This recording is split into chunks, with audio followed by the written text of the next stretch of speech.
안녕하세요. 네. 저희 좀 들어오라고 좀 홍보 좀 말씀 좀 해주실래요? 네. 오늘 공지 안 해주셨네.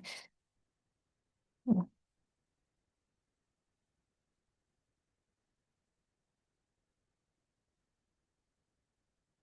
링크 지난번이랑 똑같은데.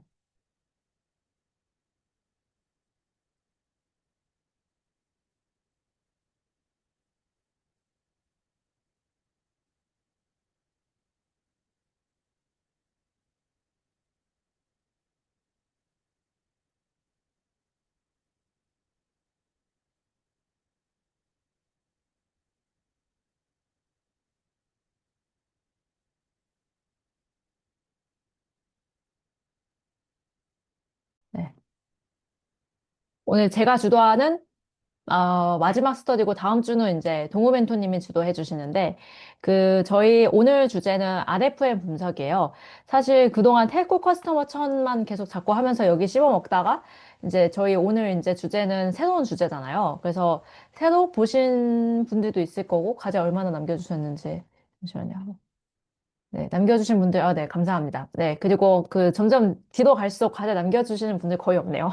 네, 그래서 오늘 이제 이 데이콘 해커톤 한번 설명드리고, 그 다음에, 제가 이제 간단하게 설명하는 시간 갖도록 할게요.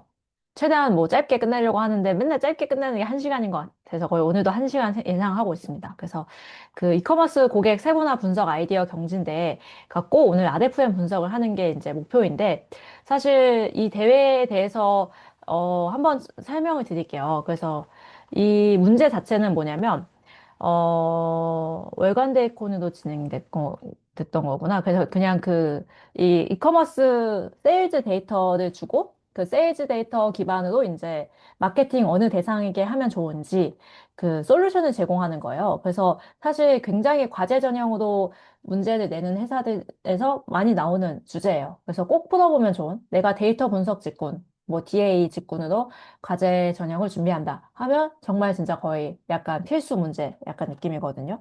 그래서 꼭 풀어보시고요. 오늘 지금 저 거를 안 듣고 듣는다고 하신다고 하더라도 꼭 끝나고 꼭 풀어보세요. 네.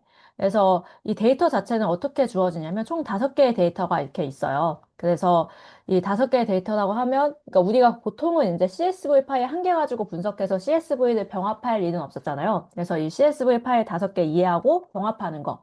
그 다음에 두 번째는 이제 RFM 분석하는 거. 오늘 다룰 주제는 딱 그렇게 두 가지라고 보시면 될 것 같아요. 그래서 이 데이터 각각을 이해해서 병합을 하셔야 되는데 데이터가 어떤 게 주어지냐면 온라인 세일즈 인포 데이터, 그리고 이제 커스터머 인포, 그 다음에 디스카운트 인포, 마케팅 인포, 텍스 인포 이렇게 있어요. 세일즈 인포는 뭐냐면 그냥 각각의 고객 아이디별로 어떤 제품을 언제 샀는지 그냥 온라인에서 산 제품 거래 데이터예요. 그래서 온라인 거래 데이터 셋 하나 있고 그 다음에 그리고 이제 커스터머 인포 같은 경우는 그냥 그 고객이 뭐 성별, 고객 지역은 어디고 가입 기간은 어떤지에 대한 데이터. 그래서 고객 속성 데이터고 그 다음에 디스카운트 인포 같은 경우는 월별, 제품 카테고리별 이제 할인율을 이제 담은 데이터라고 보시면 될 것 같고 그 다음에 그리고 마케팅, 그러니까 할인 정보인 거죠. 그 다음에 마케팅 정보 같은 경우는 얘는 일별로 데이터 아, 뭐야 데이터 더 있겠죠. 네. 일별로 이제 10건밖에 원래 안 보여주는 거구나. 일별로 이제 오프라인 비용, 온라인 비용을 얼마나 여기서 썼는지, 이커머스 회사에서 썼는지에 대한 데이터인 것 같더라고요. 그다음에 텍스 인포 같은 경우는 이 각각의 제품별로 이제 텍스가 있을 거잖아요. 그 텍스가 몇 퍼센트인지에 대한 데이터셋이다라고 보시면 될 것 같아요. 그래서 그, 그 텍스 퍼센트를 담은 데이터다라고 보시면 될 것 같은데, 이 데이터 가지고 이제 적절하게 해서 우리는 이제 어떤 마케팅을 하면 좋다라는 것을 이제 결과를 도출하면 되는 거거든요. 그래서 정말 진짜 이 문제는 진짜 정말 꼭 풀어보셔야 되는 게 이런 식으로 과제 전형이 나와요. 그래서 꼭 풀어보세요. 이런 식으로 본인의 어떤 제안서 작성하고 코드 제출하는 게 보통 과제 전형의 어떤 코스거든요. 그래서 그 저희가 지난번까지는 모델 개발하는 과제를 풀었었잖아요. 예, 모델 개발하는 과제가 나올 수도 있고 아니면 이런 식으로 마케팅 아이디어를 제안하는 그 고객 세그먼트 분석 같은 거 해서 마케팅 아이디어를 제안하는 과제가 나올 수 있어요. 과제 전형 크게 이렇게 두 가지가 있다. 너무 약간 문제 유출 같은 느낌인 것 같지만 아무튼 근데 너무너무 대표적인 문제들이에요. 그래서 이 대표적인 문제를 본다라고 보시면 될 것 같아요. 그래서 뭐 그 잘된 코드, 1등한 코드들 몇 개 보면은 음, 얘는 이제 뭐 이런 식으로 뭐 EDA 이렇게 각각 그리고 그 다음에 뭐 주목해야 할 제품 카테고리에 대해서 구매 유도하는 전략 아니면 뭐 여성과 남성 특성에 맞게 구매 유도하는 전략 아니면 고객이 구매한 날짜 기반으로 뭐 마케팅 전략 이런 식으로 뭐 나눠가지고 제안했다라고 얘기하는데 뭐 이런 뭐 각각 그려서 뭐 한번 이 제안서들도 한번 보시면은 도움이 되지 않을까 싶네요. 네. 네. 그래서 그 제가 이제 하려고 하는 거는 오늘 얘기할 거는 사실 RFM 분석이기는 해요. 그래서 RFM 기법을 좀 말씀드릴 건데 RFM 분석의 좀 변형된 형태가 굉장히 많기는 한데 저는 가장 기본적인 RFM 분석에 대해서 말씀드리려고 합니다. 그래서 RFM 분석하기 전에 각각의 데이터들을 조금 그 뭐 이해하는 거 먼저 할게요. 그래서 데이터를 일단은 저는 일단 사전에 다 불러왔어요. 그래서 지금 세일즈 데이터 셋이랑 이제 커스터머 데이터, 그 다음에 디스카운트 마케팅 텍스트 데이터가 있다 했잖아요. 그냥 다 노드했고, 그 다음에 음, 그 데이터 일단은 병합부터 먼저 하면 사실 재미없는 것부터 먼저 하네요. 데이터 병합. 근데 일단 데이터 주어졌는데 우리가 데이터 일단은 하나로 만들어 놓고 이제 분석을 해야 되잖아요. 그러니까 그 전에 RFM 분석이 뭔지 잠깐 말씀을 드리면 RFM 분석에 대해서 잘 이제 설명되어 있는 게 이제 이 데이터 대안을 설명 잘 하셨더라고요. 그래서 말씀드리면 기본적으로 얼마나 최근에 구매했는가, 얼마나 자주 구매했는가, 얼마나 많은 금액을 지출했는가 이걸 이제 분석하는 거예요. 그래서 이 사람이 사실 우리가 이제 이 고객의 충성도를 나타낼 때 어떤 것들이 영향을 줄까라고 했을 때 이제 최근에 구매했는지 여부.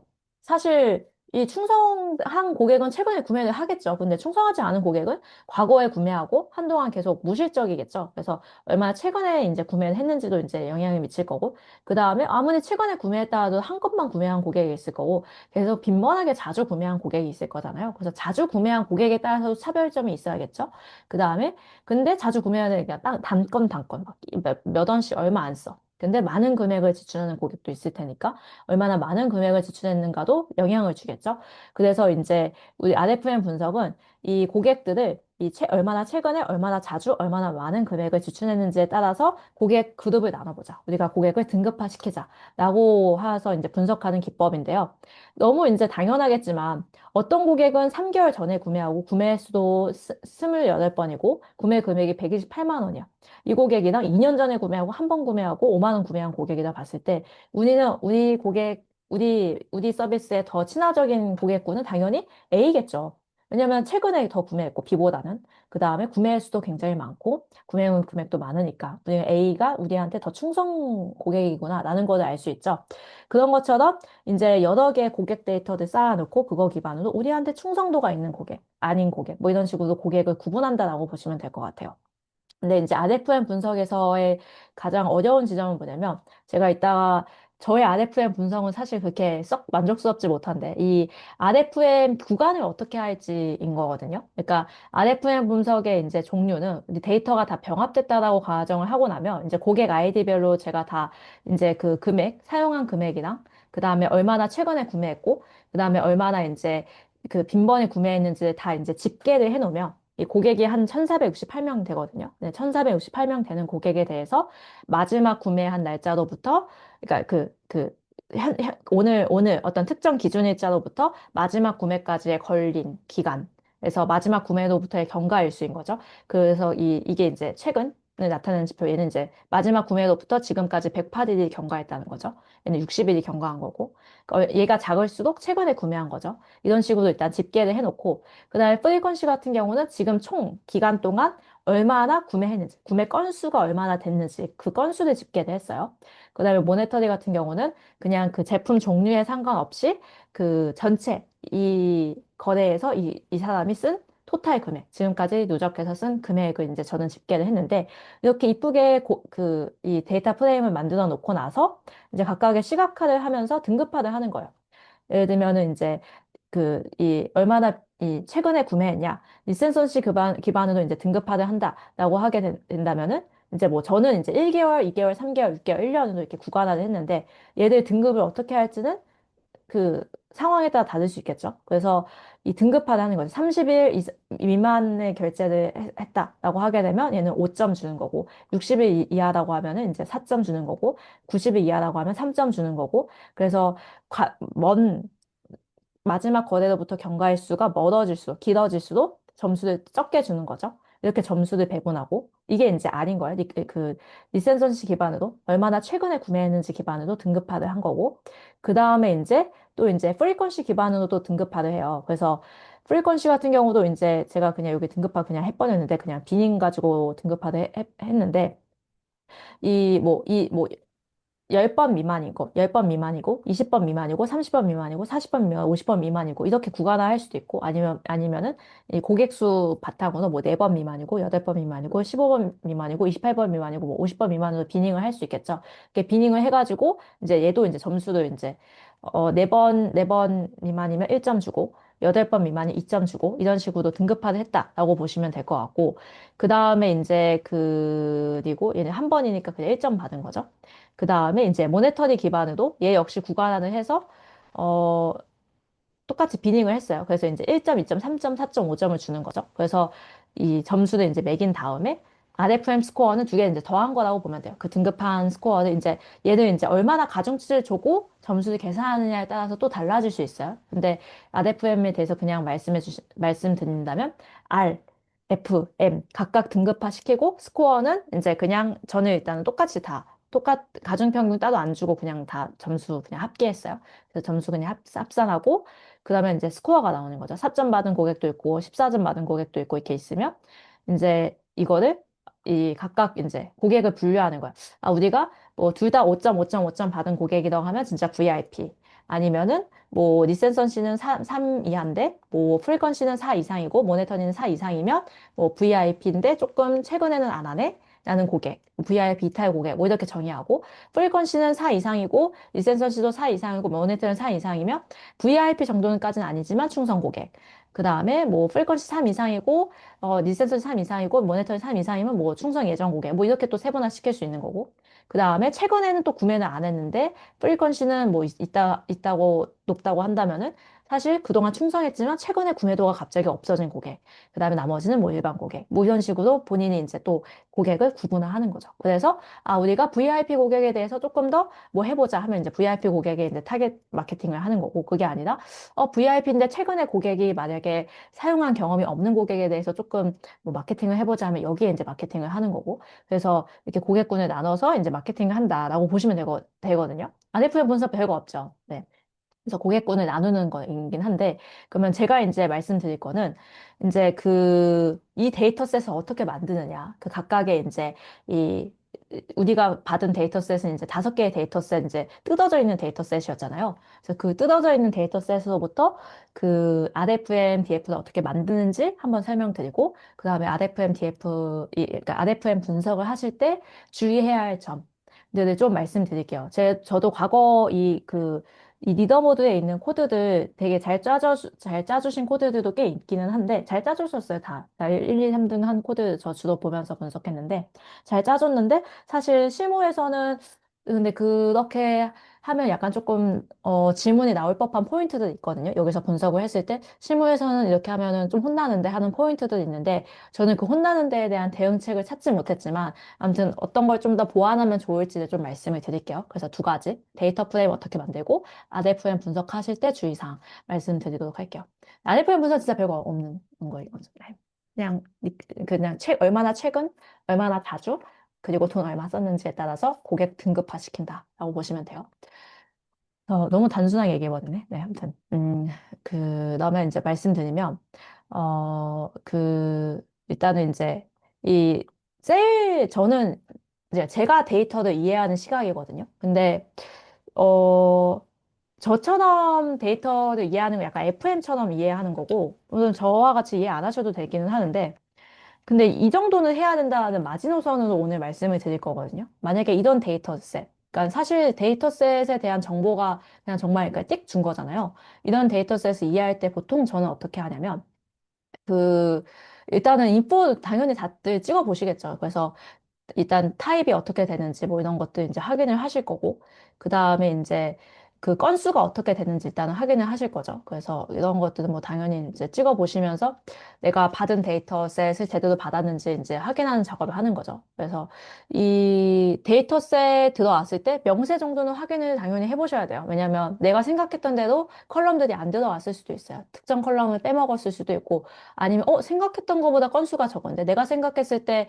셀 데이터셋은 이거보다 더 많아야 되는데 라고 생각하면은 데이터가 잘못 추출된 거잖아요. 그래서 보통 이제 우리는 이제 CSV로 데이터셋을 받은 거니까 물론 건수 같은 거를 확인할 필요는 없지만 그 실제 실무에서 데이터셋 했을 때는 내가 잘못 추출했을 수도 있으니까 내가 생각했던 대로 건수 나오고 뭐 컬럼들 잘 들어가 있는지 보통 저는 확인하거든요. 그래서 그런 거 확인하시고 그 다음에 이제 그 결측치 존재 여부 당연히 확인하시죠. 그래서 그 내가 데이터셋 받았는데 결측치도 존재하는지 확인 안 하는 거는 안 돼요. 내가 꼭 확인하셔야 돼요. 결측치가 존재하는지. 다행히 저희 데이터셋은 결측치가 없어서 굉장히 안심하고 이제 처리하시면 되는 거죠.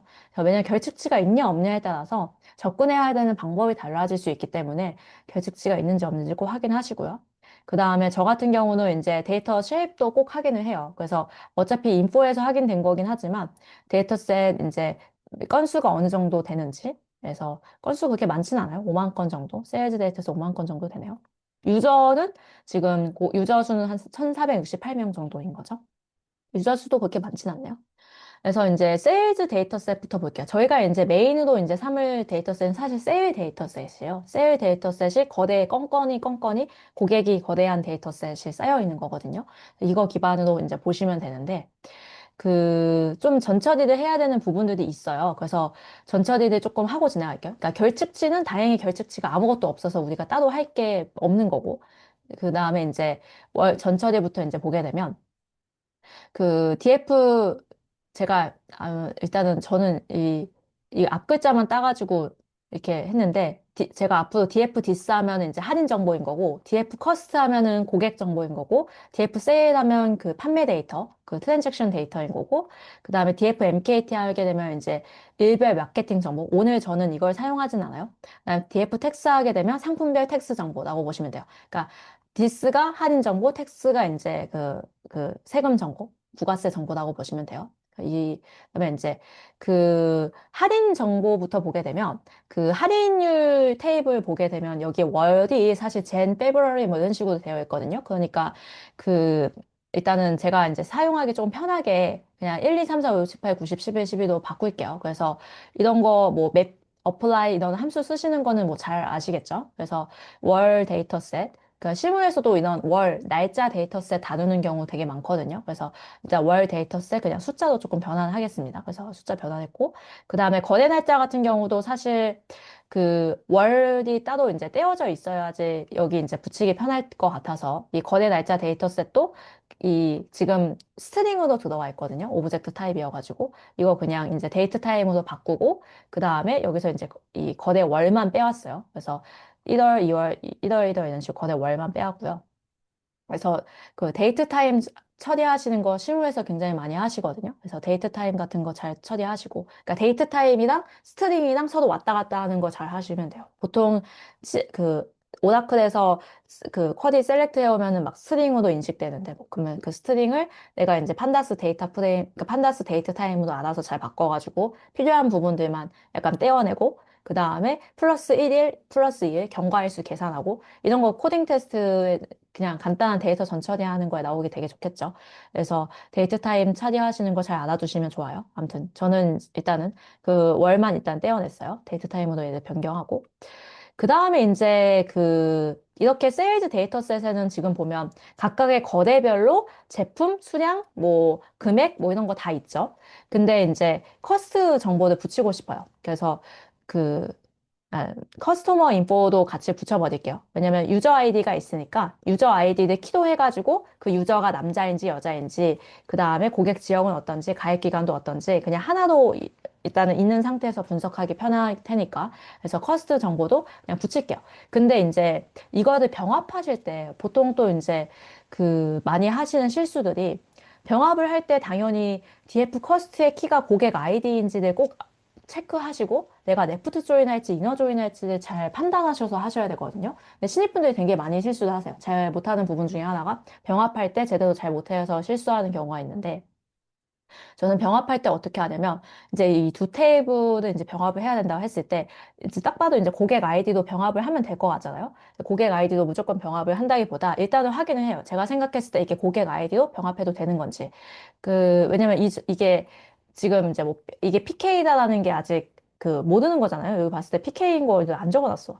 아무튼 그래서 이제 이게 PK인지 아닌지 프라이머리 키인지 아닌지 알 수가 없으니까 저는 그냥 이 쉘프도 한번 찍어보고 그다음에 유니크 값도 찍어봐요. 그래서 고객 아이디 간에 중복이 없는지. 왜냐면 고객 아이디 간에 만약에 중복이 있다고 하면 붙일 때 또 문제가 생길 거잖아요. 유저 1358을 이걸로 봐야 되는지 이걸로 봐야 되는지 아무튼 이런 문제가 생길 수 있으니까 중복이 없는지 일단 확인을 하고 그러면 고객 아이디가 키가 되구나. 고객 아이디 기준으로 그냥 그러면 레프트 조인을 하면 되겠죠. 왜냐면 세일즈에 이제 레프트 조인하면 이 고객이 남자인지 여자인지 알고 싶은 거니까 이 DF 세일에 레프트 조인 하면 되겠다라고 이제 하면 되겠죠. 그래서 머지 써서 레프트 조인 하시면 돼요.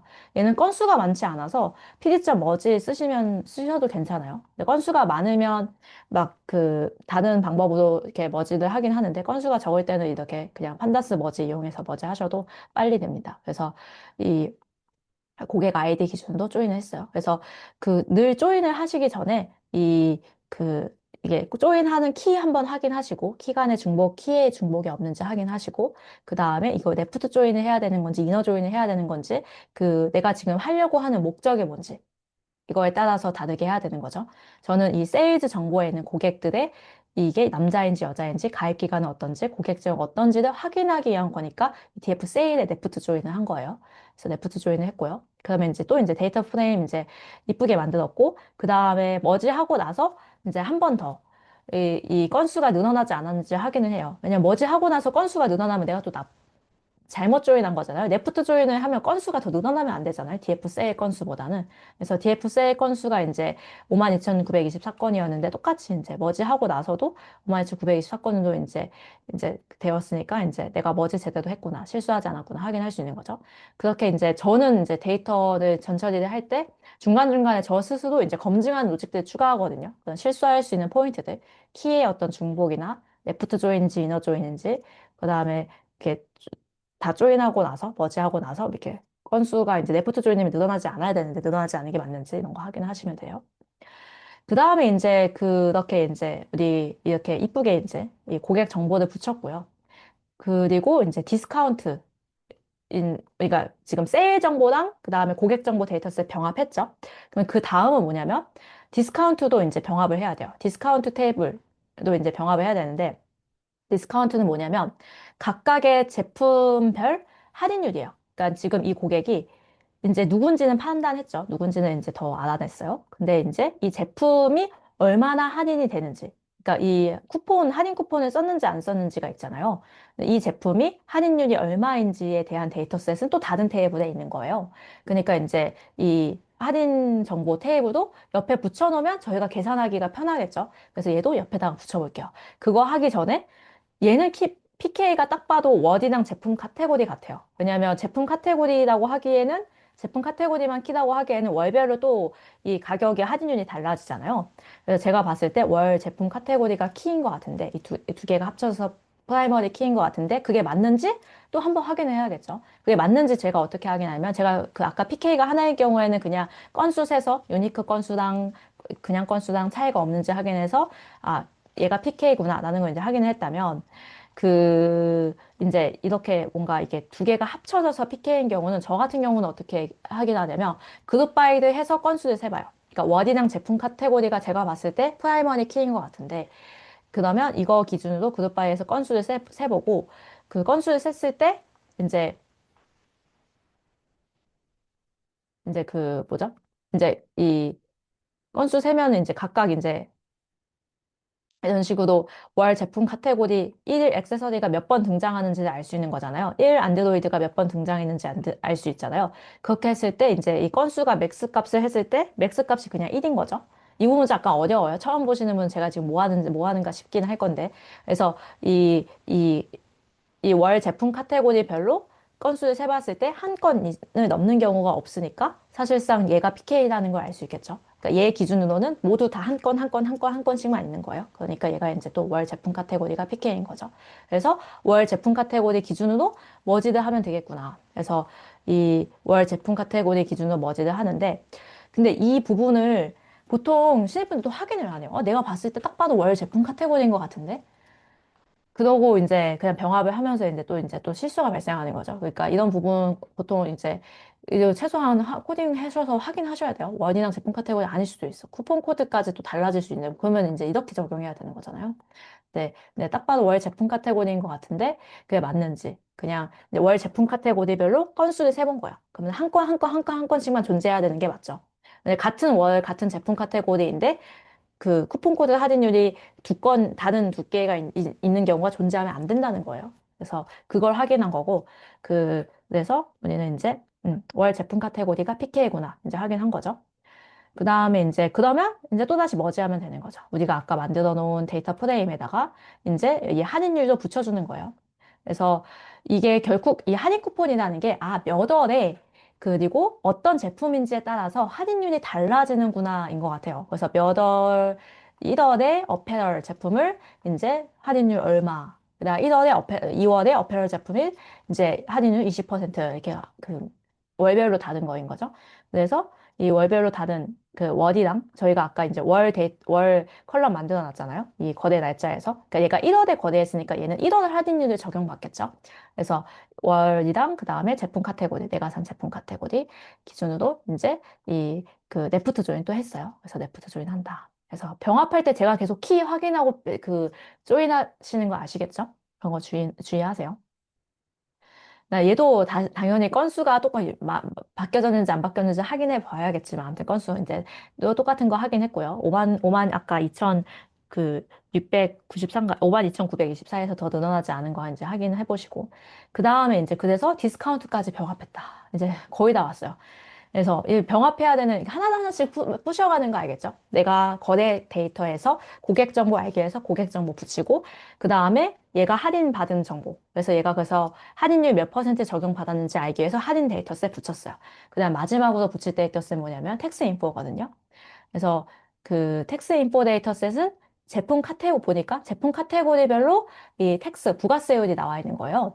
그러니까 이제 이 제품에 대해서 부가세가 얼마인지, 세금이 얼마 붙는지 이게 퍼센티지로 붙는 거거든요. 그래서 여기 보시면 그러니까 그 제품이 포함된 카테고리에 이제 텍스가 몇 퍼센트인지 이거니까 그러면은 그냥 그 제품 카테고리가 키인 것 같아. 근데 이것도 그냥 한 번 더 확인하자면 그 이 총 20건수가 있는데 제품 카테고리 유니크로 개수 세봐도 이제 똑같이 20건수니까 제품명이 같은데 텍스가 다른 경우는 없는 거 확인한 거죠. 중복된 건 없는 거. 그래서 제품 카테고리별로 또 조인을 하면 되겠다. 그래서 제품 카테고리별로 내가 넥스트 USA를 샀으면 할인율이, 그러니까 지금 텍스 비율이 0.10이니까 0.10이 보일 수 있게끔 붙이면 되는 거죠. 그래서 또다시 역시 레프트 조인했어요. 이렇게 레프트 조인하면 이렇게 이쁜 데이터셋이 나오는 거죠. 고객별로 어떤 제품 샀고, 그 평균 금액은 어떻고, 그 다음에 고객 지역 가입 기간 어떻고, 할인율은 어떻고, 그 다음에 텍스 비율은 어떻고, 이 데이터셋을 만든다라고 보시면 돼요. 그래서 실무에서 이렇게 머지를 하는 경우가 굉장히 많아요. 왜냐하면 할인 정보는 저쪽 테이블에 있고, 그 다음에 뭐 텍스 정보는 이쪽 테이블에 있고, 그 다음에 고객 정보는 이쪽 테이블에 있고, 판매 정보는 이쪽 테이블에 있으니까 본인이 다 각각 수출해서 이제 조인을 해서 이쁘게 클린징한 데이터셋을 만들어야 되는 거죠. 그래서 이런 데이터셋 만드는 연습을 해보시면 도움이 많이 될 거예요. 그래서 이렇게 해보시고, 그다음에 그리고 이렇게 데이터셋 만드는 제가 하나 병합하지 않은 게 하나 있어요. 이거는 아마 다음 시간에 동호 멘토님이 잘 해주실 거라고 생각하고.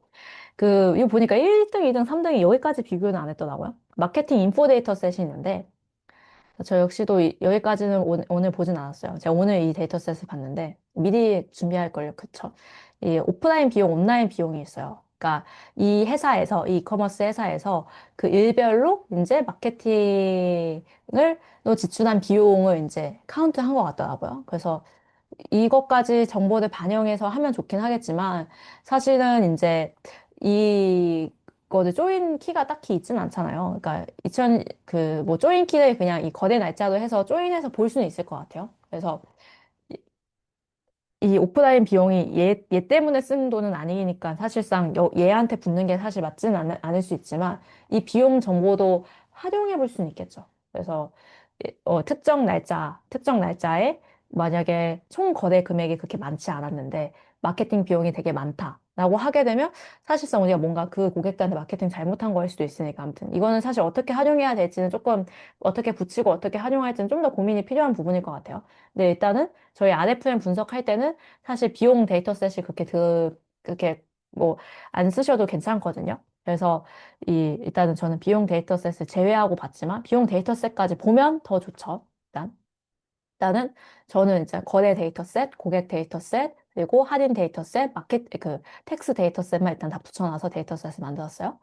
그 다음에 이제 결측치 이제 마지막으로 확인을 해보면 저희가 붙인 데이터셋에 결측치가 있을 수도 있죠. 왜냐면 레프트 조인 하면서 여기 존재하지 않는 값이 이제 그 존재하지 않는 값 널로 떴을 테니까.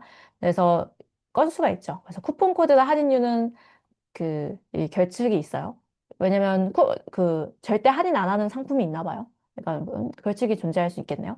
그래서 이거는 그냥 0으로 채웠어요. 할인율 0으로. 그래서 결측치 한번 확인해 보시고 그 다음에 결측치 전처리를 했고 그러면 이제 다 왔어요. 제가 결측치 확인도 했고 머지도 엄청 많이 했고 그 다음에 이제 이 마지막 이제 전처리 컬럼이 하나 만들면 우리가 이제 RFM 분석, 최소한의 RFM 분석을 할 수 있는데 그 전체 금액 VAT 포함 지불 금액 이렇게 총 3개의 컬럼을 저는 만들었는데 이 쿠폰 상태를 보게 되면 여기 이제 이 고객이 쓴 평균 금액은 이 제품이 할인 적용되지 않은 상태에서의 평균 금액이잖아요.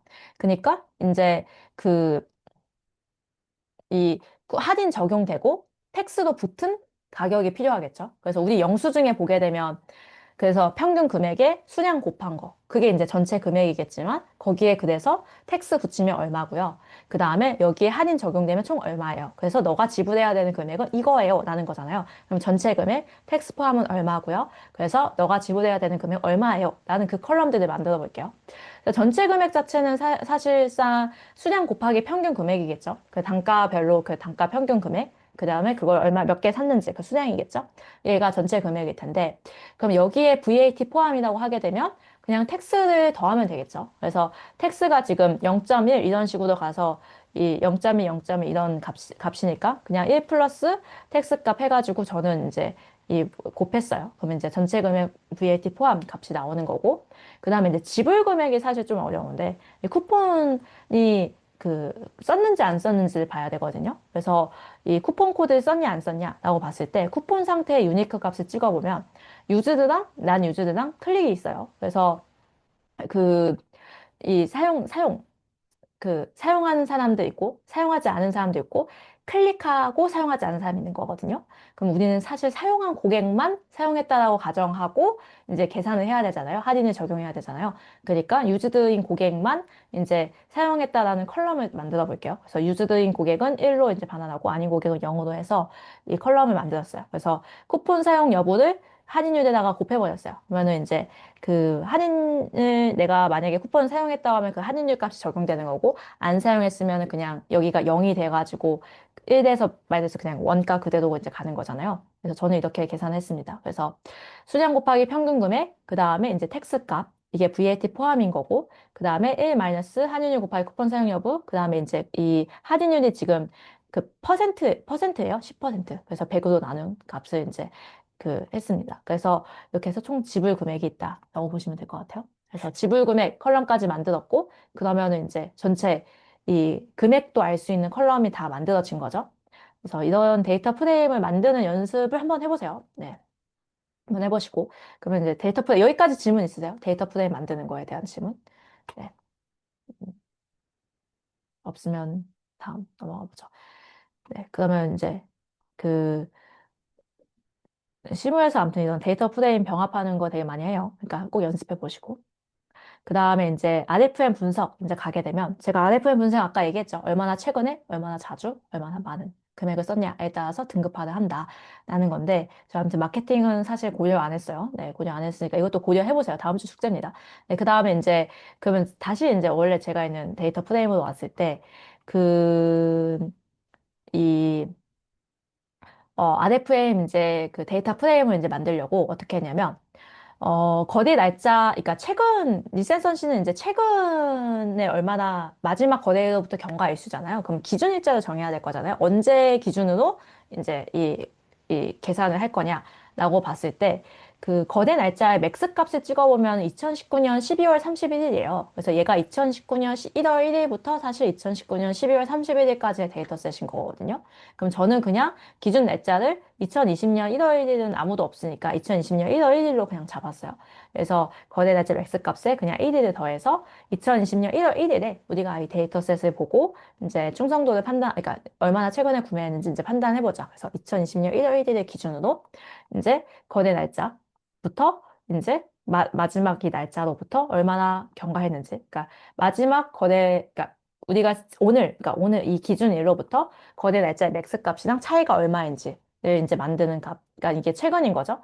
그 다음에 거대 아이디 같은 경우는 이 거대 아이디 유니크 값을 그냥 셌어요. 그러니까 거대 건수가 유니크한 거대 건수가 몇 건인지 총 거대 건수. 그 다음에 지불 금액은 총 이 사람이 이제 고객 아이디별로 지불 금액 한 썸을 이렇게 정의했거든요. 그래서 이 마지막 기준일로부터 마지막 거래까지 경과한 일수 얘를 리센선시로 받고 그 다음에 프리퀀시 같은 경우는 그 총 거래 건수 유니크한 거래 건수는 이제 받고 고객 아이디별로 그 다음에 모네터리 같은 경우는 그냥 고객 아이디별로 썸 금액을 받다라고 보시면 될 것 같아요.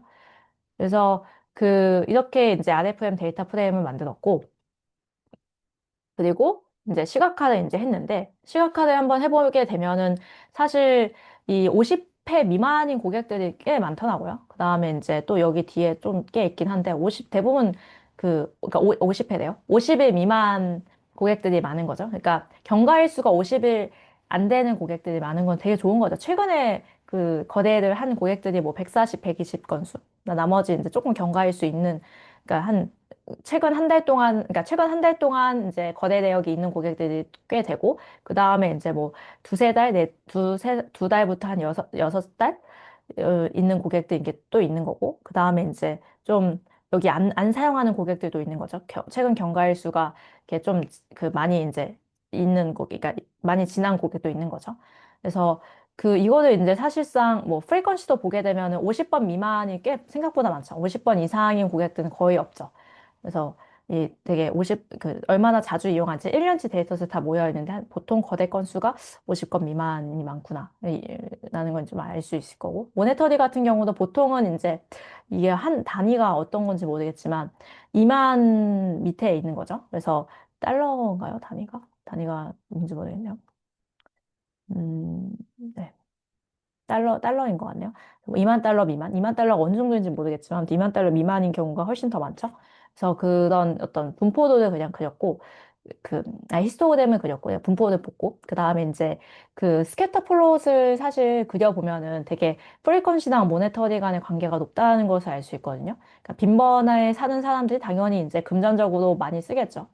왜냐면 그만큼 많이 결제를 했다는 거는 이제 금액이 그만큼 비례해서 증가하는 걸 좀 확인할 수 있고, 그 다음에 이제 뭐, 얼마나 최근에 이용한 거랑 뭐, 모네터리 간의 어떤 상관관계 파악해 볼 수 있겠죠. 리센선시나 프리퀀시도 뭐 파악해 볼 수 있겠죠. 그래서 사실 저는 스캐터 플롯을 그리는 거는 지양하긴 하거든요. 그래서 왜냐면 이렇게 지금은 건수가 지금 1000여 건이기 때문에 스캐터 플롯이 그려지는 거지. 뭐 고객이 뭐 한 500명 되면 이거 스캐터 플롯 그리다가 그냥 바로 다운되겠죠? 그러니까 이런 거를 뭐 지양하긴 하지만 그냥 지금은 건수 적으니까 대충의 상관관계 이제 파악하기 위해서 그리셔도 괜찮아요. 네. 근데 자주 이용하는 사람들이 굉장히 금액이 높네요. 썬 금액도. 네. 그 다음에 이제 RFM 자체가 이제 리센선시도 이제 등급화한다고 했잖아요. 그리고 리센선시, 프리퀀시, 모네터리도 등급화한다 했잖아요. 그래서 여기서는 제가 느끼기에 보통의 이제 리더보드에 제출했던 거를 보게 되면 왜 그렇게 구간화했는지에 대한 설명이 사실상 잘 드러나지는 않는 것 같더라고요. 그러니까 이 1등 했던 코드를 보게 되면은 이 RFM 분석을 하지만 그러니까 1등인가 2등 했던 코드를 보게 되면 RFM 분석을 하지만 그냥 뭐 2.5%, 뭐 97.5% 이렇게 퍼센타일로 사실 나눴어요. 그래서 왜 그렇게 나눴는지에 대한 사실 이유가 조금 애매한 부분들이 있거든요. 여기 보면 이제 그냥 퍼센타일로 그냥 나눠서 그냥 2.5%, 하이 2.5%, 13.5%, 34%, 66%, 86.5%, 97.5%. 그럼 사실상 어떤 공격을 받을 수 있냐면 왜 그 비율로 정했는지, 왜 그 질문 받을 수 있겠죠. 그래서 그런 로직이 사실 필요할 것 같아요. 그러니까 RFM 분석을 하실 때 내가 왜 얘한테 이 등급을 줬냐라는 거에 대한 그 논리가 있어야 되거든요. 그래서 그 보통의 코드들을 봤을 때 왜 그렇게 줬는지에 대한 논리가 일단은 코드여서 그런지 아무튼 잘 드러나지는 않아서 이 실제로 데이터 분석하실 때는 이런 논리들도 되게 만드느라 되게 많이 고민을 하거든요. 그래서 왜 그 등급을 이제, 왜 5등급 체계를 했는지, 그리고 왜 30일, 60일, 뭐 90일, 180일, 365일 기준으로 등급을 나눴는지에 대한 논리를 만드셔야 돼요. 그래서 저 같은 경우는 그냥 리센서 씨는 어떻게 했냐면 그 논리를 만드는 방법이 뭐 크게 두 가지가 있는데 하나는 데이터로 열심히 EDA를 그려서 논리를 만드는 거예요. 그러니까, 근데 그거는 저는 사실, 어, EDA 많이 그려서 하면 되게 좋겠죠. 근데 이제 두 번째, 좀 더 쉽게 가는 방법은 비즈니스가 보통 이렇다. 그래서 비즈니스 로직이 이렇기 때문에 난 이렇게 등급화했다. 라는 건 조금 더 약간 좀 쉽게 가는 방법? 그러니까 비즈니스 도메인으로 이제 그 구간을 정하는 방법이 있고, 근데 내가 EDA 열심히 그려서 이런 게 유의하다고 판단을 해서 그래서 등급을 이렇게 나누는 방법도 있는데 저는 리센서시를 볼 때는 그냥 비즈니스 로직이에서라고 이렇게 주장하려고 해요. 그러니까 뭐 보통 마케팅을 할 때 최근 1개월, 최근 2개월, 최근 3개월 또는 최근 6개월, 최근 1년에 경험을 했는지 안 했는지도 보통 본다. 보통 그렇잖아요. 뭐 마케팅 조건이 최근 3개월 무경험 아니면 최근 6개월 실적이 없는 사람 뭐 이런 식으로 보는 거니까 그래서 1개월, 2개월, 3개월, 6개월, 1년으로 나눴다. 라고 그냥 논리를 세웠어요. 그래서 보통 이렇게 마케팅을 우리가 하고 있기 때문에, 그래서 이렇게 이제 최근 1개월에 하면 5점 주고, 최근 2개월이면 뭐 4점 주고, 최근 3개월의 경험이 있으면 3점, 뭐 최근 6개월의 경험이 있으면 2점, 최근 1년 동안 경험이 있으면 1점, 1년이 넘어간다 하면은 그냥 0점 주는 걸로 이제 했는데, 0점은 사실 없더라고요. 왜냐면 다 1월 1일부터 12월 31일까지 데이터셋이라 다 한 번이라도 경험 있는 고객들이 있어요. 네. 이렇게 이제 구간을 했다. 그래서 제가 아까 얘기했듯이 왜 몇 개의 등급을 하는지, 왜 거기서 그렇게 컷을 나누는지에 대한 본인만의 로직이 있어야 돼요. 논리가 있어야 돼요.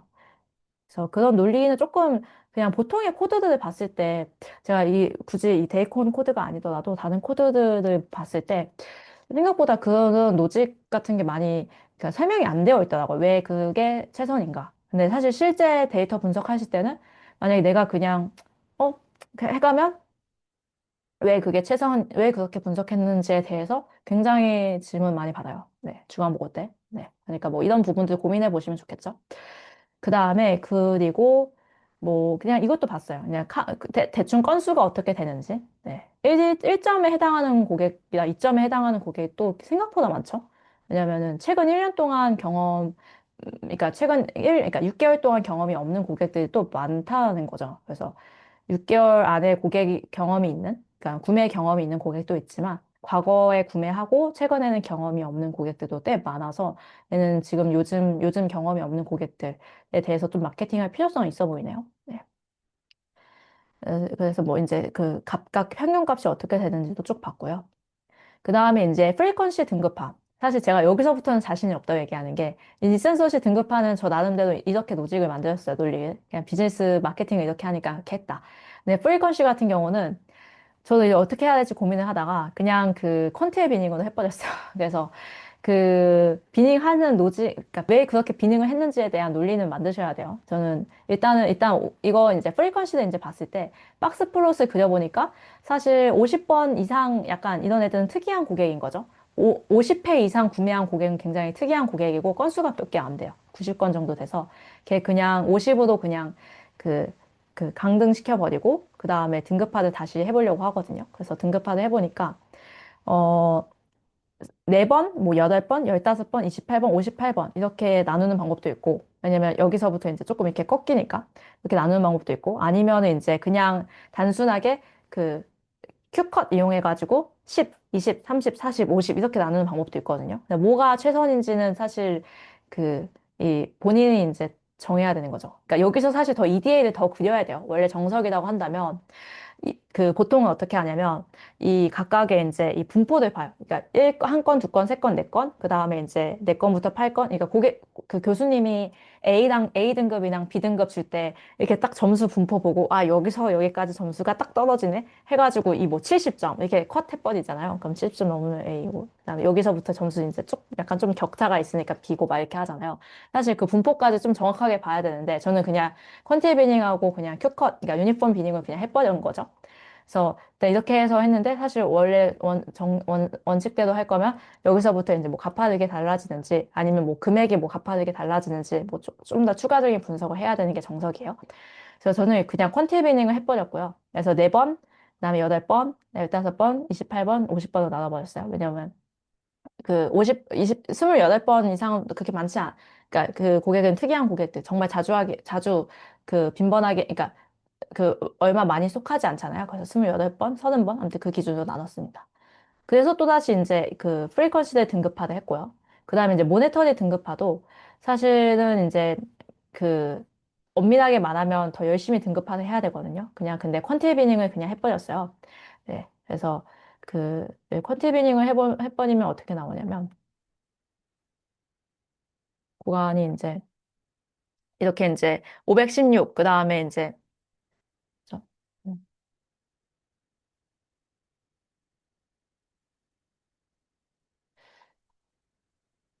그냥 이제 그 516달러, 그 다음에 1265달러, 2475달러, 4837, 이게 4837 이상으로 이제 고객 수가 비슷비슷하게 나눠버리는 거죠. 그러니까 퀀티비닝은 고객 수 비슷비슷하게 나누는 거기 때문에 그냥 뭐 유니폼으로 나누게 되면은 근데 각각의 장단점이 있거든요. 유니폼 비닝으로 나누게 되면은 사실 대부분 다 여기에 속하잖아요. 그러니까 이렇게 이상치가 게 되면은 되게 유니폼 비닝 하면 좀 잘못 나올 수도 있어서 얘 하나로 이제 값 좀 모아놓고 사실 특정 구간에서 유니폼 하거나 아니면 조금 고객 수가 약간 좀 퍼지게끔 해가지고 이제 이렇게 나누실 수도 있고 근데 뭐가 가장 최선인지는 좀 더 이제 EDA를 그려보시고 판단하시는 게 좋을 것 같아요. 네, 아무튼 그냥 아무 생각 없이 비닝 하고 싶다 하면 이상치가 있을 경우는 그냥 유니폼 비닝 말고 그냥 퀀티의 비닝 쓰는 게 뭔가 무난하니까 그냥 퍼트리는 거잖아요. 똑같은 동일한 비율대로. 그래서 그냥 퀀티 비닝 저는 썼고 그 다음에 이렇게 모네터리도 그냥 등급화를 했어요. 그래서 그 이 516달러 미만 쓴 애들은 이제 1점 주고 1265달러 미만 쓴 애는 2점 2,475달러 미만은 3점, 뭐 4,830달러는 4점, 뭐 82,000 미만 쓰는 고객 그러니까 4,837달러 이상부터는 이제 5점 줬는데 그렇게 해서 이제 이 RFM을 다 등급화를 한 거죠. 그래서 원래는 F 프리퀀시당 모네터리도 왜 이 구간으로 등급화했는지에 대한 논리가 조금 더 필요해요. 그 다음에 이제 RFM 스코어는 그냥 더했어요. 더했고. 근데 여기도 이제 가중치를 얼마나 줄 거냐. 라는 거에 대한 뭐 얘기가 또 이제 있을 수 있겠죠. 근데 일단은 단순히 일단 더했고. 그렇게 되면 이제 점수별로 이제 이 최소 점수가 1점, 1점, 1점, 3점이고, 그 다음에 점수 맥스 값이 제가 5등급 체계도 셋 다 했으니까, 맥스 값은 15점인 거잖아요. 이렇게 이제 평균 값이 나오겠죠. 근데 사실 저는 이게 구간화를 좀 잘 못했다고 생각을 하는 게, 왜냐면 리센선 씨 같은 경우도 그게 이게 서열화가 다 돼야 되잖아요. 그러니까 프리컨 씨 같은 경우는 서열화가 나름 잘 되거든요. 왜냐면 RFM 점수가 작은 경우는 사실 되게 프리퀀시가 작고 높을수록 되게 다 높잖아요. 그러니까 스코어가 높을수록 프리퀀시가 높아지잖아요.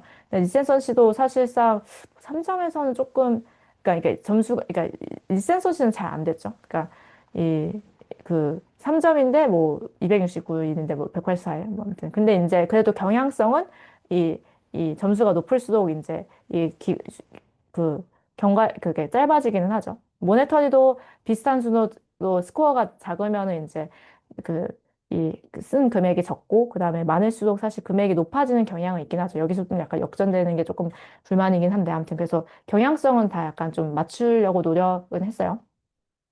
그 다음에 그렇게 해서 이제 스코어가 이제 나온 거고, 우리가 이제 하고 싶은 거는 이제 얘를 이제 스코어를 한 번 더 이제 구간화를 하는 거잖아요. 그래서, 그러니까 스코어를 한 번 더 이제 고객을 분류화하는 거잖아요. 그래서 이렇게 스코어 만들고, 뭐 스코어도 이제 뭐 고객을 분류하셔도 되고, 아니면은 이제 아까 제가 얘기했듯이 각각의 등급, 이 RFM 점수가 어떻게 되냐, 몇 등급이냐에 따라서 고객을 분류하셔도 되거든요.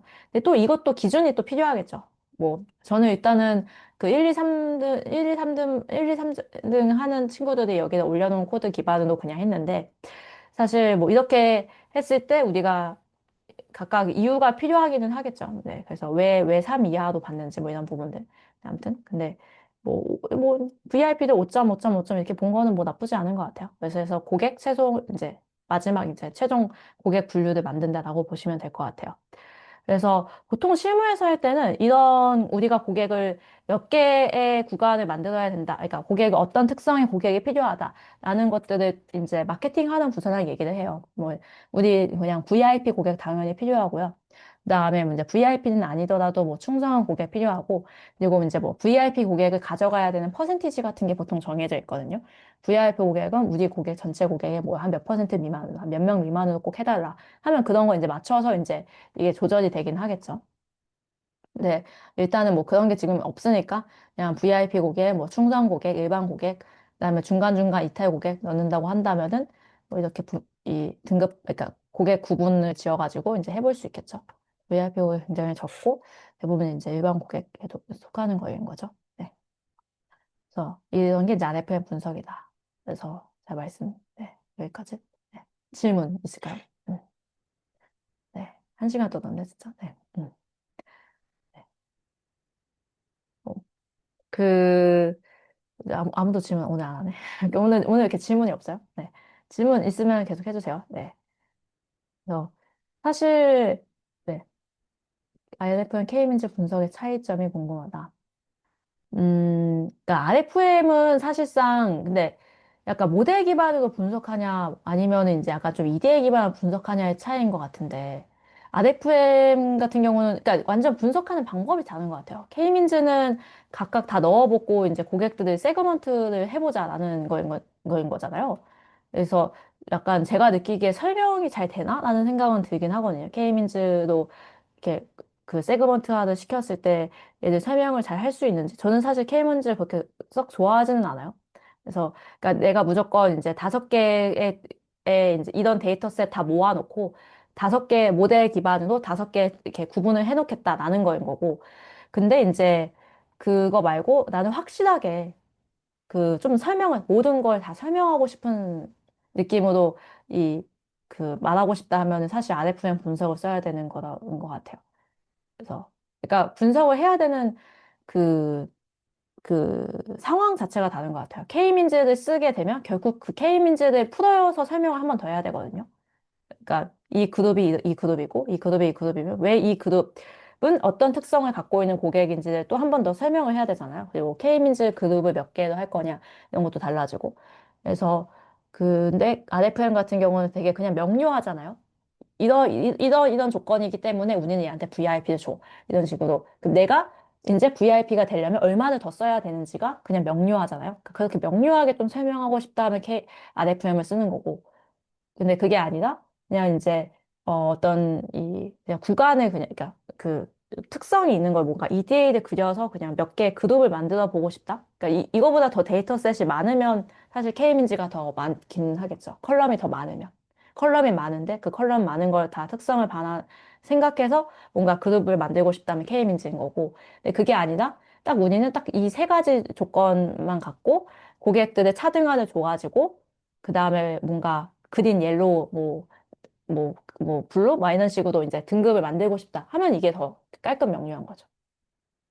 그래서 그 설명력이 얼마나 필요하냐에 따라 다른 것 같아요. 네. 그러니까 예를 들면 뭐 기업은행에서 저도 뭐몇 등급 받냐 맨날 식으로 맨날 날라오잖아요. 이번에는 뭐 우수 고객이야. 이번에는 그린 고객이야. 막 이렇게 날라오잖아요. 근데 그런 거를 할 때는 이제 사실상 이런 RFM 분석 같은 거 써야지 고객들이 딱 납득하기가 편하겠죠. 헤이민즈 같은 거 쓰면 설명이 안 되니까. 근데 뭐 이거 말고 더 많은 변수들을 다각화로 고려하고 싶다 하면 K-means 쓴다라고 보시면 될 것 같아요. 네. 실무에서 RFM 스코어 합을 계산할 때 RFM마다 가중치를 어떻게 두는지 제가 그 답변을 할 수가 없어요. 저는 CRM 분석을 하지 않기 때문에 그 CRM 분석하시는 분 멘토님을 한번 섭외를 한번 해볼게요. 저희 스터디 기간 동안에 불가능할 것 같고 그 CRM 분석하는 사람 줌에 저희 줌 있잖아요. 한 달에 두세 번 여는 줌에 한번 초대해 보도록 할게요. 가중치 어떻게 두는지 전 잘 모릅니다. 네. 잘 몰라서 답변이 불가능하네요. 네. 그 다음에 데이터가 많을 때, 스캐터 플롯을 사용하기 어려울 때 시각화하는 방법이 어떤 게 또 있을지, 데이터가 많을 때, 스캐터 플롯을 사용하기 어려울 때, 음, 어, 시각화하는 방법이라고 하게 되면, 그러니까 스캐터 플롯을, 그러니까 사용하지 그러니까 보통 저는 어떻게 하냐면은, 만약에 이 상황이라고 하겠다 되면 그냥 상관관계를 볼 수 있잖아요. 그러니까 상관관계 그 지표도 그러니까 숫자도 보려고 하는 것 같아요. 그러니까 둘 중에 하나인 것 같은데, 스캐터 플롯을 그냥 샘플링하고 그려요. 무조건 스캐터 플롯으로 나와야 된다고 하게 되면, 그냥 건수를 그냥 샘플링해서 그냥 스캐터 플롯을 그리고, 그게 아니라고 한다면은, 사실 약간 그러니까 비닝을 해서 스캐터 플롯을 그리면 의미가 없지. 근데 그게 아니라 그냥 나인 플롯을 조금 대체하려고 하는 것 같아요. 그러니까 이런 부분들을 일단 그냥 상관관계, 지금 제가 보려고 하는 건 어차피 상관관계 지표를 보려고 했었던 거잖아요. 아, 관계가 있냐, 없냐를 보려고 하는 거니까 그냥 사실 선형 그래프를 그려도 되잖아요.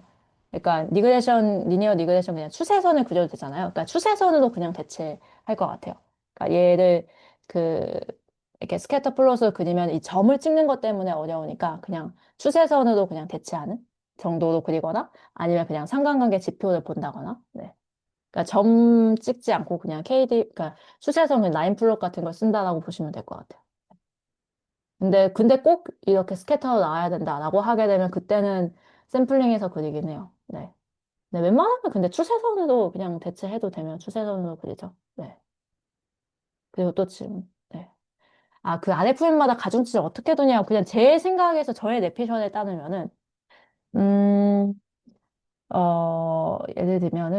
그러니까 예를 들면 이제 우리가 많이 쓰는 거에 조금 더 가중치를 줘야 된다. 라고 하게 되면 이제 많이 쓰는 거에 이제 가중치를 더 주는 거고. 그러니까 비즈니스 의사 결정에 따른 것도 큰 것 같아요. 아니면은, 음, 그러니까 이제 자주 사용하는, 최근에 이제 사용하는, 그러니까 그 어디가 더 중요한지에 따라서 좀 다를 것 같은. 그러니까 만약에 우리의 지금 정책이 사실 고객이 얼마나 사용하는 게 아니라 진짜 자주자주 쓰는 게 중요하다라는 게 중요하게 되면 프리퀀시에 더 가중치를 주는 거고. 근데 우리는 지금 빈번한 건 필요 없어. 그냥 지금 당장 얼마나 많이 쓰는지 매출액 자체가 중요해. 그러면 사실 모네터리에 조금 더 가중치가 있는 거고. 아니 우리는 뭔가 사실 지금 뭔가 이렇게 최근에 얼마나 뭔가 활성화가 됐는지 아무튼 그런 어떤 의사 결정에 따라 조금 달라지는 것 같아요. 네. 음, 또 질문 있을까요? 문제 사실 어렵죠. 이거 되게 어려운 것 같아요. 음. 저 오늘 약간 RFM 분석 준비하면서 약간 울면서 준비했거든요. 울진 않았지만, 아, 내가 왜 이커머스 분석하고 있는 거야? 약간 이런 느낌. 근데 재밌긴 하더라고요, 또 나름. 네. 그러니까 이거는 약간 CRM 분석, 이런 거 재밌다면 CRM 분석 하시는 거예요. CRM 분석. 이렇게 해서, 뭔가 이렇게 뭔가 이런 고객군 만들어가지고, 이제 마케팅 하는 거죠. 네. 이런 게 재밌다면 CRM 분석. 네. 뭐, 저의 신용평가 같은 것도 나중에 한번 얘기하고 싶긴 하네요. CSS에 관심 있으신 분인지 모르겠지만, CSS도 되게 재밌거든요. 네. 고객 등급별 분리하고 나서 등급별로 잘 나누어져 있는지 검정도 하나요? 등급별로 잘 나누어졌는지, 그쵸. 그건 검정도 뭐 하긴 해야겠죠. FM대로 한다고 하는, 저는 그런 거 다 빼놓고 했지만, 그러니까 이제, 등급별로 잘 나누어졌는지, 그러니까 그거는 이제 상황에 따라 또 좀 다를 것 같은데, 이게 만약에 진짜 실무에 내가 보고서를 들고 가야 되는 상황이다라고 하게 되면, 사실은 이제 이 VIP 고객이 몇 퍼센트 이제 나왔는지, 그 다음에 이제 일반 고객이 몇 퍼센트 나왔는지, 먼저 어떤 구성비도 일단은 볼 거고, 그 다음에 사실 저는 이제 금액이랑 그 다음에 그리고 이 프리퀀시랑 리센선시를 보진 않았잖아요. 그래서 VIP 고객이 그래서 금액을 뭐 어느 정도 구매 구간은 그 구간 미니랑 맥스 값은 어떻고 평균 어느 정도 써서 VIP다. 뭐 이런 부분들을 조금 더 명료화를 하겠죠. 왜냐하면 우리가 생각했을 때 VIP는 돈을 많이 써야 되는 사람들인데 일반 고객의 평균 금액이 높으면 안 되잖아요. 그러니까 이 당연히 이제 이렇게 점수화 했을 때는 더 높게 나오겠지만 이 혹시라도 이제 그러니까 역전 당연히 안 될 수 있겠지. 아무튼 그래서 근데 그 평균 금액의 차이가 약간 유의미하게 있는지 정도는 확인을 해볼 것 같아요. 그러니까 금액의 차이라든지 아니면 이제 뭐 빈번함의 차이라든지 이런 것들이 우리가 생각했을 때 VIT나 일반 고객의 차이가 이제 있어야 되는데 그 차이가 있는지는 확인을 해보겠죠. 그러니까 여기에 좀 더 제대로 할 거면은 이 리세선시 프리퀀시 모네터리에 대한 뭐 평균 값이 있고 그런 평균 값이 고객마다 이제 유의미한 차이가 있는지에 대한 어떤 검증은 할 수 있겠죠.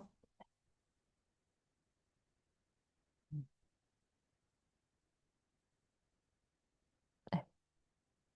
그럼 저희 다음 해야 되는 네. 맞아, 네. 고객의 세그먼트 분석을 모델 기반 분석 시 고객 성별, 나이, 사용 금액 이런 특성을 잔뜩 넣고 클러스터링 한다면 실루엣 등의 평가 점수 등을 보고 최적의 클러스팅 수를 정할 수 있겠죠. 근데 실제로 클러스팅 평가 지표에 따른 최적 그룹과 실제 그룹의 특성 잘 나누는 그룹 특성을 보고 정하는 게 달라지면 그 특성이 최대한 서로 달라지게 나눠지는 게 맞겠죠. 저 사실 그 뒤에 이 문장을 이해 못했는데 실제로 클러스터링 평가 지표에 따라서 최적의 그룹과 실제 그룹의 특성이 잘 나누어졌는지 그룹 특성을 보고 정하게 되면 그룹 특성이 최대한 서로 달라지게 나눠지는 게 맞겠죠. 이게 어떤 말이죠? 그러니까 실루엣으로 클러스터링 수를 정했어요. 근데 클러스터링 평가 지표에 따라서, 그러니까 실루엣에 따라서 이제 그 최적 그룹이 나오고, 그 다음에 실제 그룹별 특성이 다르게 잘 나눠지는지 한 번 더 본다는 건가요? 또 이게 혹시 설명해 주실 수 있을까요? 마이크 켜고? 네. 최대한 서로 달라지게 나눠지는지. 음, 계시나요?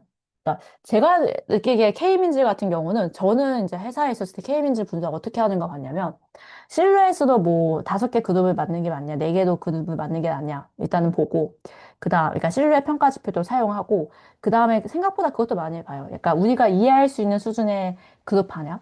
그러니까 그룹을 뭐 그러니까 마이크 해서 뭐 말씀해 주실래요? 네. 혹시 잘 들리나요? 아, 네네. 네.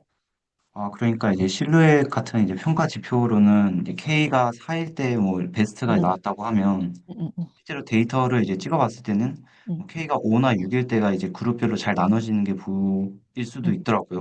음, 음, 다른 음, 음, 데이터를 이렇게 해봤을 때. 음, 음, 그러면 이제 어떤 게 더 맞는지 음, 좀 잘 정하기가 힘들어서 음, 음, 음, 음. 그 뭘 따라가는 게 맞을까요? 그러니까 이게 뭐 실루엣 평가 지표는 이제 그때 그러니까 4로 해도 뭔가 유의미한 그러니까 4 말고 5부터는 유의미한 차이가 뭔가 그러니까 둔화되니까 뭐 실루엣 평가 지표가 4가 최적이 나왔을 것 같은데 근데 내가 데이터 특성을 봤을 때는 5랑 6이 맞다라고 하면 5, 6을 쓰는 게 맞을 수도 있겠죠. 그러니까 꼭 실루엣 평가 지표만으로 정하진 않는 것 같아요. 그러니까 실무에서 정할 때는 보통 그러니까 신뢰 평가 지표가 어느 정도 수준인지도 이제 확인을 하고 어차피 그 사 부근인 거인 거잖아요. 그거보다 더 많아지면 어차피 그만큼 더 이제 클러스터의 의미가 이렇게 조금 둔화되는 거니까. 그러면 이제 클러스터 개수를 4개를 하는 게 맞냐, 5개를 하는 게 맞냐, 6개를 하는 게 맞냐는 그냥 내가 이제 EDA를 그리면서 어 우리가 이제 그러니까 생각하는 데이터들이 잘 나눠지는지, 우리가 필요한 부분들이 잘 나눠지는지, 그 다음에 우리가 이해할 수 있는 클러스터 개수가 그 개수가 맞는지에 따라 보통 정하는 것 같아요. 그러니까 그 네 개로 정한 것보다 5개, 6개를 선택했을 때 우리가 더 클러스터 잘 이해할 수 있고 그만큼 개수가 늘어나는 거에 대한 부담이 없다면 클러스터 개수가 늘어나는 게 부담이 없다면 5개, 6개 정하는 거고 그게 아니라 약간 우린 반드시 4개도 약간 좀 정해야 돼. 약간 4개보다 넘어가면 좀 어려워. 그러니까 이해하기 어려워. 뭔가 이런 어떤 제약 조건 같은 게 존재한다면 그냥 4개도 하는 게 맞는 거고.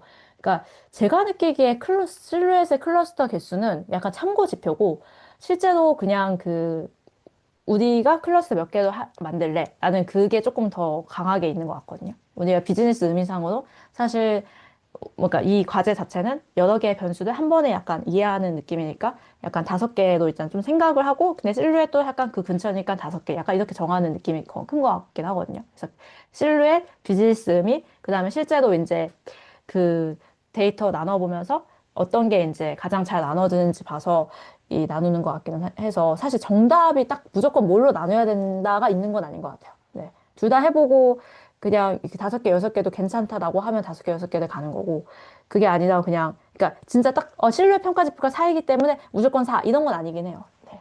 그래서 아, 그러니까 네. 점수는 이제 참고 지표고 우리가 고객을 네네. 몇 개 그룹으로 나눌 건지 하고 얼마나 이해하기 쉬운가 이 아, 맞아요, 정도로. 맞아요. 네네. 아, 그걸로 이제 참고하신다고 보면 될 것 같아요. 네.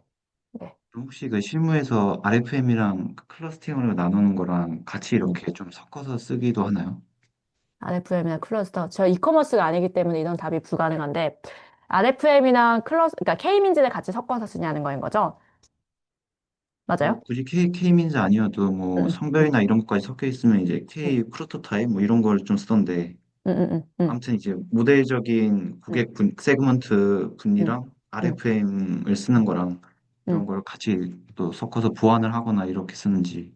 근데, 그거는 그냥 진짜 다 쓰는 것 같아요. 꼭 RFM 분석만 쓰는 건 아니에요. 진짜. 여기서 봤을 때, 여기 보면 이제 1등 자료 보면 되게 엄청, 뭐 분석 엄청 많이 해놨는데, 그, 얘네는 다 해보시면 좋을 것 같거든요. 예를 들면은, 뭐, 고객 생애 가치 분석, 그 다음에, 그다음 리텐션 분석 같은 것도 했고, 그 다음에 이제 뭐, ARPPU 분석, 그 다음에 뭐, 장바구니 분석, 말씀하셨던 뭐, 세그먼트 분석, 뭐, K민즈 분석 다 써요. 상황에 따라서. 그래서 그, 그러니까 그 상황에 따라 다 쓴다고 보시면 될 것 같아요. 그러니까 우리가 이제 뭐, 얘 같은 경우는 이제, 뭔가 그러니까 가장 기본적인 그냥 방법론 중에 하나인 거고, 근데 만약에 아까 얘기했듯이 뭐 성별 이런 것까지 다 고려하고 싶으면 뭐 K민지를 써볼 수도 있는 거고, 근데 갑자기 이제 뭐, 이 리텐션 같은 거를 분석을 해야 된다고 하게 되면 사실상 이 분석 방법론은 불가능하잖아요. 그러면은 이제 리텐션 분석 같은 거 이제 이런 뭐 CLV 같은 거 이용해서 유지 기간 뭐 이런 거 보면서 이제 분석을 하시는 거고, 그러니까 그 상황에 따라서 다 쓴다고 보시면 될 것 같아요. 네. 네, 가장 기본적으로 그냥 고객을 나눠야 돼. 그러니까 CRM 같은 경우는 약간 고객을 나눈다는 느낌이 굉장히 있는 것 같은데, 그 고객을 어떻게 나누냐? 근데 그 가장 기본적인 어떤 하나의 방법인 것 같아요. 그러니까 RFM은 고객을 그냥 얼마나 자주, 얼마나 최근에, 얼마나 돈을 많이 썼는지도 고객을 나눈다인 거고, 이거 외에 다른 것들을 고려하고 싶은 상황들 당연히 있잖아요. 그럼 그때그때마다 맞는 분석을 본다고 보면 돼요. 우리는 약간 이탈 방지를 하려고 해. 이런 어떤 목표들이 있을 거잖아요. 아니면 우리는 아니, 복합적인 상승을 다 고려하려고 해. 아니면은 저는 이제 이것도 자신 없는데 이거 이제 그 월별 ARPPU 같은 걸 보려고 해. 이게 아마 그, 저는 이거 자신 없네. 이거 동호 멘토님이 다음 주에 잘 설명해 줄 거라고 저는 믿습니다. 네. 그러니까 그 상황에 따라 다르다라고 보시면 될 것 같아요. 네. 아, 네네네. CSS도 세그먼트 분석을 CSS는 세그먼트 분석은, 등급화는 해요. 근데 세그먼트 분석이라고 해야 되나? 그러니까 CSS도 세그먼트 분석을 하기는 하는데, 약간 일부고, 완전 달라요. 약간 조금 다른 느낌인 것 같아요. 그러니까 모델 기반으로 약간 해요. 그러니까 모델을 만들고, 그러니까 CRM 분석은 제가 느끼기에는 모델이 아닌 것들도 꽤 많거든요. 그러니까 EDA에 더 많은 느낌인데 CSS는 일단 모델 만들고 모델 비중이 조금 더 CRM보다는 많은 것 같고 그 다음에 이제 이것저것 아까 도메인 날리지 기반의 분석들을 하는데 나중에 관심 있으시면 한번 말씀을 드릴게요. 네. 네. CSS 재밌어요. 네. CSS 자료가 있나? 그 그러니까 자료가 잠시만요. 잠깐만요. 여기 계신 분들한테만 일단은 자료 공유해드리면 음, 음, CSS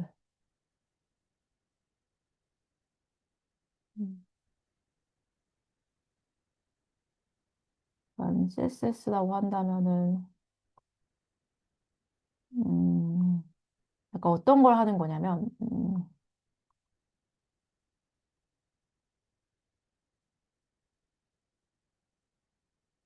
뭐 이런 것도 하고 뭐 예를 들면 이제 뭐 이렇게 등급화도 막 하거든요. 이거 보여드릴 수 있는 자료여서 보여드리는 거기는 한데, 이거 사실 돈 주고 강의 사서 들으시면 되기는 하거든요. 제가 하는 강의는 아니지만. 근데 잠깐만. 그다음에 이커머스 아니어도 RFM 분석을 하나요? 라고 질문했을 때, 이커머스 아니어도 RFM 분석을 사실 안 하는 것 같거든요. 왜냐면 일단은 저는 이제 아니, 그러니까 물론 금융에서 마케팅 하시는 분은 RFM 분석을 하시긴 하겠죠. 그러니까 카드 그러니까 많이 쓰게끔 하는 그런 마케팅 하시는 분들은 RFM 분석을 하겠지만, 근데 그러니까 이커머스 아니어도 그 고객의 마케팅을 담당하는 부서에서는 하겠죠. 그냥 금융에서도 고객 마케팅 하는 부서 있고, 금융상품 마케팅 뭐 이런 거 있잖아요. 거기는 하겠고, 그 다음에 이제, 커머스 아니더라도 페이 회사들 있잖아요. 페이 회사들에서도 하겠고, 아무튼 그런 회사들에서는 RFM 분석을 하긴 할 것 같아요. 네. 왜냐하면은 핀테크 회사들도 RFM 분석하는 문제가 나왔던 경우도 있거든요. 그래서 그런 회사들은 분석하겠지만 뭔가 이 고객 마케팅을 하는 부서가 아니면 안 하는 것 같아요. 그러니까 CRM 분석을 하는 곳이면 RFM 분석을 하는 경우가 있는데, 근데 고객 마케팅을 하는 게 아닌 분석을 한다. 그 저는 고객 마케팅 분석은 지금 안 하고 있거든요. 그러니까 RFM 분석을 안 하고 불량 예측하는 모델만 주로 개발하는데, 근데 본인이 이제 고객한테 돈 더 많이 쓰게끔 하는 쪽에서 이제 마케팅을 한다 하면 하겠죠. 네. 돈 더 많이 쓰게끔 하는 마케팅이에요. 아니면 뭐 이제 고객을 확보하는 마케팅이기도 하겠고, 네. 그런 쪽이면 아대편 분석하겠죠. 네. 더 질문 없나요? 질문 없으면, 네. 오늘 다음 과제 얘기하면서 마무리할게요. 지금 보시면 알겠지만, 이 분석 방법론이 진짜 많이 있거든요. 저도 사실 이걸 잘 몰라요, 다. 근데 이런 거 공부해보면 좋겠다 하는 개념들만 사실 올려놓을게요. 그냥 가장 기본적으로 아대표의 분석을 해놓은 거고, 근데 조금 저도 그냥 회사에서 그냥 들어본 개념, 제가 한 건 아니지만 들어본 개념 중에 하나가 뭐 코호트 분석, 아니면 아까 뭐 계속 나왔던 K민즈 분석, 아니면은 뭐 장바구니 분석, 아니면은 이 ARPPU도 그 개념적으로 알고 계시면 좋거든요. 그래서 그 다음에 그리고 리텐션 분석 이런 개념들을 몇 개 올려드릴게요. 그런 개념들을 공부해 보시면 좋을 것 같아요. 다음 주는 코호트 분석 중심으로 이제 아마 진행이 될 것 같은데 나머지 분석들도 해보시면 좋고 그리고 뭐 제가 이제 저보다 더 디벨롭을 하시는 게 목표잖아요. 그러니까 저의 그 베이스라인 코드에는 보시면 알겠지만 아까 아쉬운 점으로 얘기했던 왜 프리퀀시랑 모네터니를 왜 5등급화도 했고 구간을 왜 그렇게 나눴는지에 대한 논리는 없잖아요. 그래서 그 논리를 조금 만들어 보시면 좋을 것 같고 그 다음에 두 번째는 그 RFM 분석을 하고 나서 사실상 어떤 더 해볼 만한 분석은 뭐냐면 그러면 RFM을 이렇게 우리가 구간화를 했는데 그 충성 고객은 대체로 어떤 고객이냐라는 거를 알 수 있잖아요. 예를 들면 아까 우리가 남자 여자도 있었고 그 다음에 그 캘리포니아인가 아무튼 그런 거주지도 있었고 그 다음에 그 가입 기간도 있잖아요. 그래서 이런 고객 특성은 어떤 고객인지를 또다시 역으로 분석해 보는 것도 도움이 많이 되거든요. 뭐 남자가 많은 건지, 아니면 어떤 특정 지역이 많은 건지, 아니면 가입 기간이 어떤 고객이 많은 건지에 대한 분석도 해보시면 좋아요. 그래서 그 추가적인 고객 기반의 분석 해보시면 좋고, 그 다음에 또 하나 더 해볼 만하면 좋은 포인트들이 비용에 대해서 저는 고민을 안 했잖아요. 근데 이제 그 비용을 많이 쓴 거라고 한다면, 내가 만약에 이 고객이 이만큼 쓴 거는 내가 마케팅 비용을 많이 써가지고 이만큼 쓴 거면 사실상 얘한테 더 해주는 게 맞는지에 대한 의문은 있을 수 있잖아요. 그래서 우리가 쓴 비용도 사실 고민을 하긴 하거든요. 근데 이게 뭔가 붙이기에 딱히 좋은 데이터셋은 아닌 것 같아서 저는 붙이진 않았어요. 여기 준 그 마케팅 비용 데이터셋을. 그러니까 추정을 해야 되는 거잖아요. 지금 이 고객한테 얼마 마케팅을 썼는지는 알 수가 없으니까. 그래서 그런 게 추정이 가능하다고 한다면 그 모네터리도 약간 조금 더 상세로 나눌 수 있겠죠.